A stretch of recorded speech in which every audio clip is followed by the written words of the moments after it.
Hi, hello guys. My name is Sahil. I am an electric engineer. હું એપ્રિકસ સ્ટરીલાઇઝર private limited કંપનીમાંથી આવું છું. આજે હું ડિસ્ટ્રોમેટ બાયોક્લિનિક પ્રાઇવેટ લિમિટેડ કંપનીમાં આપણે ઓટોક્લેવ મશીન ઇન્સ્ટોલેશન કરવાના છીએ. તો આજે આપણે ઓટોક્લેવ મશીન કઈ રીતે ચાલે અને કઈ રીતે વર્કિંગ કરે એ આપણે શીખીશું. તો સૌથી પહેલાં તો આપણે 3 ફેઝ સપ્લાયની MCB ચાલુ કરશું અને UPS સપ્લાય ચાલુ કરશું. એટલે MCBના R/B ફેઝ ચાલુ થશે અને ડિસ્પ્લે ચાલુ થશે એટલે આ રીતના સાયરન વાગશે અને ડિસ્પ્લેમાં મેન્યુ આવશે.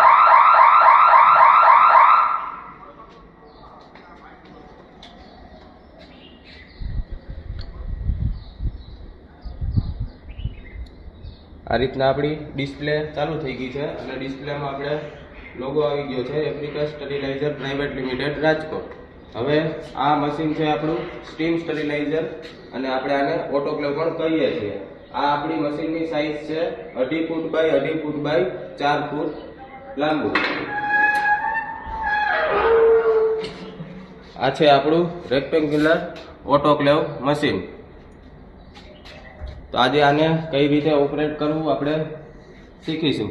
તો સૌથી પહેલાં તો આ છે એની ટ્રોલી. કે આની અંદર આપણે જે બાયોક્લિનિક વેસ્ટ આવે એ મટીરિયલ આની અંદર નાખશું અને આપણે મશીન અંદર લોડ કરશું.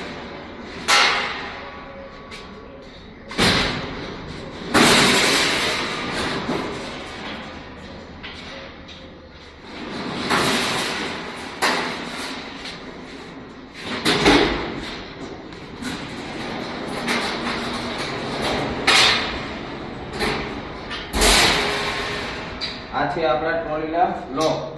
હવે આને આપણે ઉપર કરી દઈશું તેના લીધે કે આપણે ટ્રોલી બહાર ન આવી શકાય.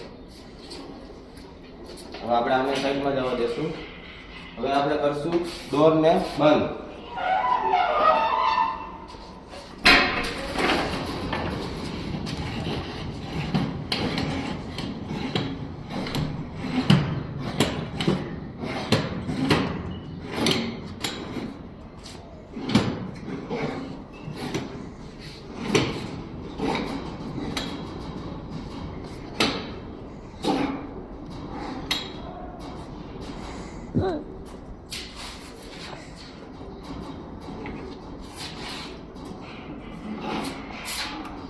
હવે આપણો ડોર લોક થઈ ગયો છે. હવે આપણે HMI એટલે કે મેન સ્ક્રીન ઉપર આવી જશું. તો આપણે સૌથી પહેલાં તો આખી સ્ક્રીનમાં ગમે ત્યાં ટચ કરશું એટલે મેન મેનુ આવી જશું. મેન મેનુ આવી ગયું. હવે આપણે કરશું મેન્યુઅલમાં જશું. મેન્યુઅલમાં જઈને સૌથી પહેલાં તો ચેક કરશું બોઇલર વોટર લેવલ હાઈ એ ગ્રીન હોવું જોઈએ. અત્યારે આપણે રેડ છે તો આપણે પાછા બેક જશું કે મેનુમાં જશું.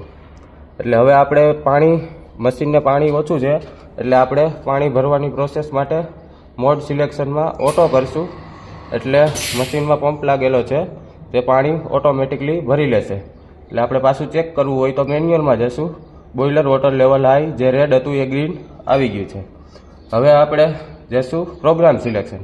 પ્રોગ્રામ સિલેક્શનમાં સ્ટાર્ટર સાયકલ એમાં 121 સાયકલ એટલે કે આપણે સાયકલ સિલેક્ટ કરી લીધી છે. હવે આપણે જશું ફેઝ વેલ્યુમાં. અત્યારે કરંટ ફેઝમાં કાંઈ લખેલું નથી આવતું એટલે કે સાયકલ બંધ છે એટલે આપણે સ્ટાર્ટ હજી કરી નથી. એટલે સૌથી પહેલાં તો આપણે આ સાયકલના ડેટા છે આ પ્રમાણે આખી સાયકલ ચાલશે. હવે આપણે સ્ટાર્ટનું બટન દબાવશું એટલે હીટિંગ ફેઝ ચાલુ થઈ જશે. અને આ છે આપણું ચેમ્બરનું પ્રેશર અને જેકેટનું પ્રેશર.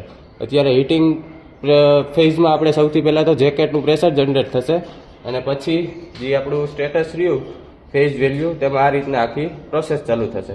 આપણી સાયકલની ટાઈમિંગ રહેશે 45 મિનિટથી કલાકમાં. બસ.